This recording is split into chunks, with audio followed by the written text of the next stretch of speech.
Okay, pasensya masyadong matagal yung kasunod ng Dark and Light Side episode 103 natin dahil meron ho akong kakapasok lang na ritual at nakarush ho kasi. Kaya hindi ho ako nagkaano kanina agad-agad, pero ito tingnan natin yung pinagmulan ng mga problema natin at yung mga posibleng solusyon. Ay, nako. At sa dami kasi ng gustong magpahabol sa pagpapa-faith healing nila, lalong-lalo na yung tinamaan ng barang. Kasi nga, di ba, Candelaria sa Petsa Doos, at saka First Friday yun. Kaya yung iba takot talagang matigik, o di, magpapagawa talaga ng ritual nila. Ito, unang problema, Seven of Wands, pangalawa, Three of Pentacles, at pangatlo, Six of Pentacles. Nako, ang dami. Masyado yatang mabigat yung problema nyo ngayon. Yung problema ngayon is hirap kayo na panindigan yung mga bagay-bagay na naging commitment ninyo sa mga tao, lalong-lalo na sa tao sa katrabaho nyo, sa kapitbahay nyo, o kahit sino man yung tao na pinagkakautangan nyo ngayon. Dahil yung nangyari dito is sinisingil na kayo. No, hinihingi na nila yung bayad, no? Tapos andi dito na chismis na dito sa paligid na hindi ka nakabayad. So tingnan natin dito kung anong nangyari. Ace of Wands, Four of Wands, and Nine of Cups. Sana, 'di ba? Kasi alam mo, sana nagkaroon ng maraming potential. Kung natuto kang maghintay sa tamang panahon, lahat ng potential na blessings ibibigay naman sa'yo. At sana, yung panahon na yon ay sapat na para mapunan yung pangangailangan ninyo. O hindi naman siguro yung mga wants, pero yung mga needs nandoon 90%. Kaya lang siguro yung iba talaga is maliban, no, sa financial na problema.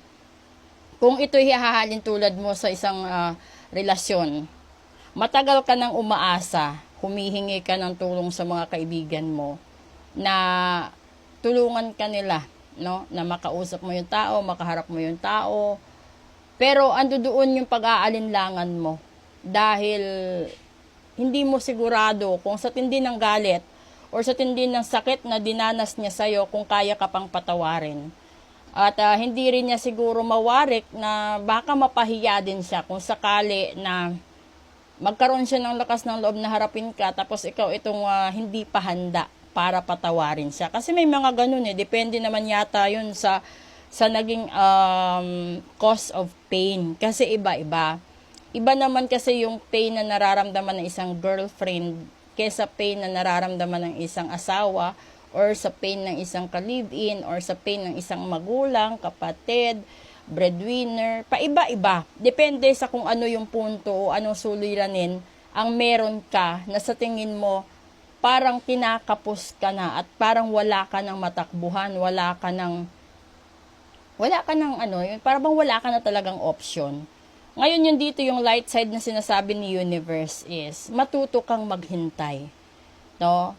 Sige lang sa pagkakaroon or paghahanap ng mga pamamaraan. Kung ano man yung ginagawa mo araw-araw, yun lang. Pero dapat matuto kang tumanggap ng lahat-lahat ng meron ka. Kung ano yung wala, tanggapin mo. Kung ano yung meron, yun lang pagkasyahin mo. Kung ipagpalagay din natin na isa itong sistema, no, ng relasyon, hindi naman kasi lahat ng relasyon is guaranteed magtatagal. Hindi rin lahat ng relasyon is fairy tale, no? May mga tao na maswerte na hindi naman gaano katagal, hindi rin gaano kaiksi, natagpuan nila yung taong para talaga sa kanila. May mga tao din na sa pilitan, nagsama, may mga taong nagtanan lang, may mga taong arrange lang ng magulang, depende. Kaya hindi nga natin, 'di ba? Hindi natin mabigyan ng exact na measurement yung pain na meron ang bawat isa dahil magkaiba. Merong mga tao na ipinagpalit nila yung buo nilang pamilya, alang-alang sa taong mahal nila. May mga tao din na isinantabi yung pag-abroad para lang sa taong mahal nila.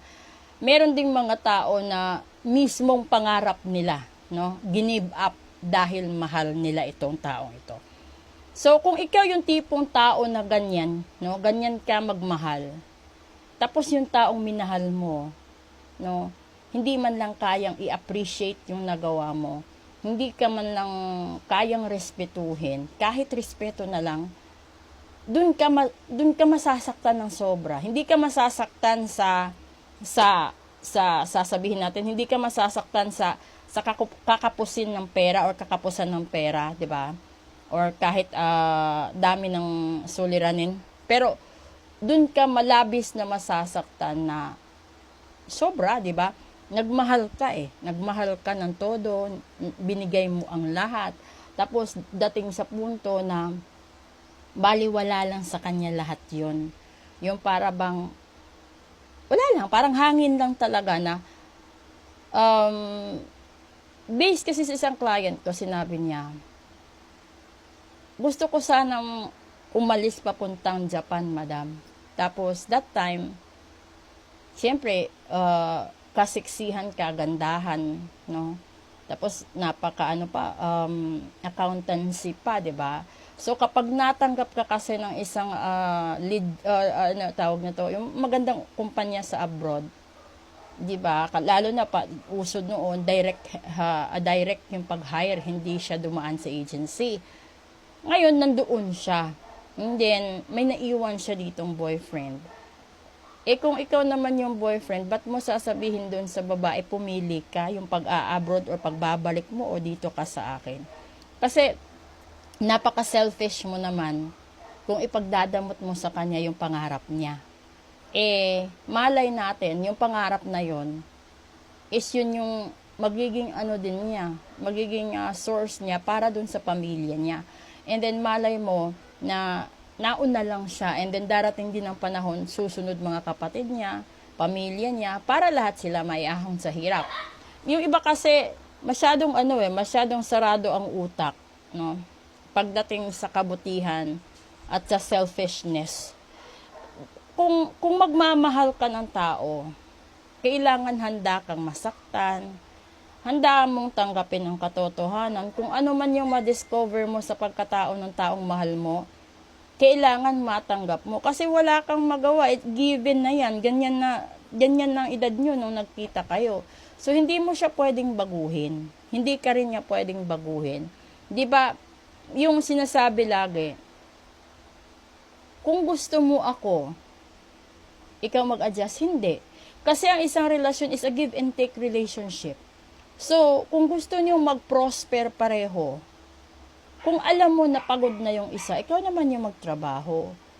Kung alam mo na hirap yung kalooban niya, ay huwag mo namang dagdagan ng reklamo or nagging or whatever, di ba? Kasi iba-iba yung sitwasyon nga, di ba? May mga mother or may mga father na dalawa yung obligasyon nag-aalaga ng anak, andun pa sa trabaho. Tapos yung iba talaga na multitasking. Nag-aalaga, nagtatrabaho, nag-online selling, yung mga ganun na sideline. Tapos pakikita mo umiiyak na. No? It's either the mother or the father mismo umiiyak kasi yung parang nakikita mo na talaga na ganun naman talaga yung ginawa niya, pero bakit hindi nyo kayang pahalagahan, no? Kung hindi nyo na mahal ang isang tao, kahit sana respeto na lang. Nirespeto nyo. Kasi dito, lahat naman ibibigay ni universe Basta kaya mong tanggapin. Kasi minsan, nasa harap na natin, pilit pa tayong nagbibingi-bingihan, nagbubulag-bulagan. May mga ganun dahilan. Kaya hirap tayong mag-move on, hirap tayong tumanggap sa katotohanan. Kung yung isang taong mahal natin, iniwanan tayo, tapos binaliwala tayo, walang komunikasyon, hayaan natin sila. Move on tayo sa sarili nating buhay. Pag dumating yung panahon na magkaroon sila ng lakas ng loob, tsaka nyo pag-usapan. Pero wag mong dalhin sa pang-araw-araw yung sama ng loob. Hindi maganda.